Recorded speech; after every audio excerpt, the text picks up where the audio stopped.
Hello, good morning, America, good afternoon, Europe. It is me, Sonia. I am here in Paris. It has been a very exciting past few days. We had the Coupe du Monde, the World Cup, which France won on Sunday, which was an incredible celebration. And then I live right by the Arc de Triomphe, it's down the block from my house. And yesterday there was a massive parade, so there has been so much jubilant energy here in France, which has been lovely to be around. It was so fun because I haven't been around that many people just in such a joyous space in a long time. I don't think ever. It was a very, very, very unique experience, and I am so grateful that I was able to be a part of it. But today, I want to talk to you about energetic vampires. Now, this is something that I talk to my clients about all the time, and even my friends, people that I know, about people who just drain your energy. Now, what is an energetic vampire? An energetic vampire is somebody who you hang out with or you are around, and whenever you're with them, basically you feel like your own life force drain out of you. And some of them are really obvious. There are people who can be super negative or needy or have really bad boundaries, or sometimes they're just more insidious. Sometimes you hang around people who are energetic vampires, and then after you're done hanging out with them, you feel like you kind of got hit by a bus, or you're just in a bad mood. So I wanted to give you some good tools on how to notice, deal with energetic vampires, and how to sort of protect yourself against them. Now, the thing is with energetic vampires, we find them all over the place. They can be in our families, they can be at work. Sometimes they can even be our friends if we're not completely aware of them. So of just even starting to notice. So the first tool that I want to give you is just notice how people make you feel when you're around them. One of the things about intuition and all of it is a lot of times we're not fully in our bodies. We're not connected and centered to our physicality. So we don't really feel what's going on. So when we're around an energetic vampire one way or another, somebody who really drains us, we might not even notice their effect on us until we are long gone and we're on to the next thing, and then we're feeling tired or frustrated or upset or just in a bad mood. You're in a funk. But if you're in your body, if you're centered in your physicality, you notice how things affect you. And with having, and really even in noticing, it gives us the power to make decisions on what truly supports us, what supports our spirit, what feels good. The thing about also a lot of times when I notice with people who have that draining effect on me, a lot of times it's a real problem with something called boundaries. And boundaries are basically knowing what my true yes is and what my true no is. Oftentimes when I talk to my clients, they wind up in situations where they're with these energetic vampires one way or another, and they do something which I really have to practice not doing myself, which is just being nice. And what I mean by being nice is that they don't take care of themselves or connect to their own energetic field or how things affect them, and what they do is they end up just being a complete container for whatever this person is. So I have a wonderful friend who was here for dinner the other night, and we were talking, this is one of the things that inspired my video, is we were talking about how she was house sitting one of her friend's cats. And her friend had made plans with somebody and basically forgot when she was out of town. The person who she had made plans with showed up at the house, and my friend let her in, offered her a cup of coffee just to be nice. And this woman ended up sitting at her house for hours. Talked to her all about her life, talked to her all about all of these different things, and just had no idea of her day, what was going on. And I even wrote about the same situation in our book, You Are Amazing. But what happened was when she left, she felt completely drained and frustrated and really, really annoyed. And this is something called when we are trying to be too nice. I can be super guilty of this all the time when I get so involved in what other people's experiences are that I don't really take care of my own. And when we are in that situation, a lot of times we feel beholden to take care of somebody else. We feel like we're not being nice or compassionate or whatever, and if we say, you know what, I gotta go, I gotta walk away, this is something that's not working for me. So in starting to connect there, I wrote about this in our book, but I remember one time I was with a friend who had been drinking, and I drove her home, and she ended up cornering me in her car for 3 hours, telling me about all the things that were working in her life. Anytime that I gave her a solution, none of the solutions worked, until she finally exhausted herself, got out of my car, and then I was so annoyed. But what I should do, and one thing that I'm practicing, is boundaries. So in starting to connect to how it makes me feel, noticing how my body makes me feel, noticing how the experience makes me feel. In that situation and that moment, had I paid more attention to my body, I could feel the discomfort. I could feel the vibes. I could feel that I wasn't feeling grounded and wasn't in a space that was supportive, and also was in a situation that wasn't that great. So I needed to give myself permission to walk away. I needed to give myself permission to say, you know what? Go to bed. I love you. We can talk about this in the morning. But instead, I wasn't good to myself, and I wasn't good with my boundaries, and I ended up getting completely drained. And we do this even with people at work, all over the place. And sometimes we even take a sense of pride in really letting ourselves kind of suffer. So, it really, in that basic place, is really starting to take care of yourself. So notice how it feels in your body. B, have boundaries. What is my true yes? What is my true no? Does this support me? Does this feel good? Tool 3, if it's not working for you, give yourself permission to walk away. You don't need to explain yourself. You don't need to make a big deal out of it. You can just check in and be like, this doesn't feel good, and do something different.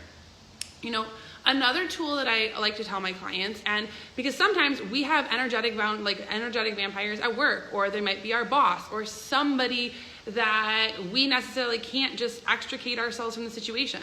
And a simple tool to use is that you literally just cross, and we do this naturally. That's the interesting part too, is you just sort of cross your arms in front of your solar plexus.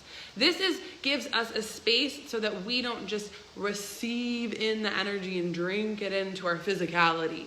So you can just cross your arms, and notice how even that is a boundary. It's a way that a self-protective mechanism that we use to just say, I see you better over there. I'm giving myself some space.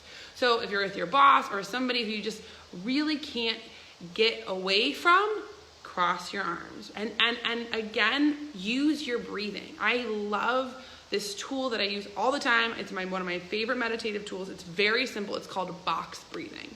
And with box breathing, basically what you do is you breathe in for 4 counts, hold for 4 counts, and exhale for 4 counts.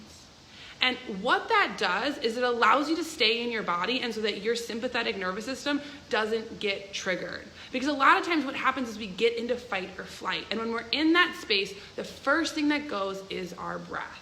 And when we're around people or around energy that really makes us feel uncomfortable, everything kind of crunches up, and we stop breathing, and we stop staying grounded. So box breathing of just 4 counts in, hold for 4 counts, and exhale for 4 counts. And do that for at least 10 breath cycles.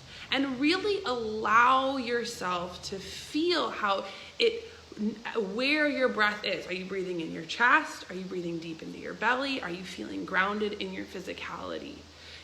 Breathing and breath is one of the things that really starts to anchor us. So that is a really simple tool if you're stuck in a place that you can't just get away from. Like your boss. You can't be like, I gotta go, I'm sorry, I'm gonna extricate myself from the situation. This is a boundary, you're ruining my day. So you can just even do that and staying grounded. 3, another tool, don't take it personally. Don't take anything that people do personally. A lot of times, and especially as sensitives and empaths, we are aware. We are aware of how we could affect other people. We are aware of what's going on. And we assume that other people are just as aware as us. I'm going to let you in on a little secret. If you haven't noticed yourself, that's not true. Most people are so in their own stories and in their own subjective experiences that they don't have no idea how they're affecting you at all. And some people don't care. And it's not that they're trying to do that consciously. Sometimes they're just in a place which is just like they're just not as conscious. And that's not a bad or good thing, but it's just a thing to notice so that we can then not take it personally. We cannot take getting slimed personally. And it gives us that little bit of wiggle room of like, you know what? That's just their narrative. That's just their experience. And I don't need to drink it in. I don't need to be responsible for it. I don't need to take care of it. And that's another thing. If you're around people who are in that space and just complaining and negative and critical and you don't need to fix it. Oftentimes we get really triggered, and what we want to do because we're uncomfortable and we're uncomfortable in our own physicality is that we want to fix it for them. We want to offer them solutions. We want to make it better. But the thing is you can lead a horse to water, but you can't make him drink. And moreover, that you can trust them to figure it out themselves. Unless somebody's specifically asking you for their advice. And also a lot of times I find with people who are in a pattern of being critical or a pattern of being negative as a way of being out in the world, they're not really looking for solutions. They're not really open to it. And it's really another way that like drains you twice as fast, because then you're affected by it and then you're trying to solve it and then it's even more frustrating. So again, practice that arms in front of your solar plexus, that box breathing, counting in for 4, and having those boundaries and letting yourself say, I don't need to fix this. I don't need to be responsible for this. I don't need to figure it out. I trust them. I trust and if you don't trust them, you can trust their spirit. I trust my spirit and I trust their spirit. And I trust that their spirit has all the information that they need to figure it out. Another thing is, of just even starting to move your body. So if you get slimed, this happens. It happens more often than we want to admit.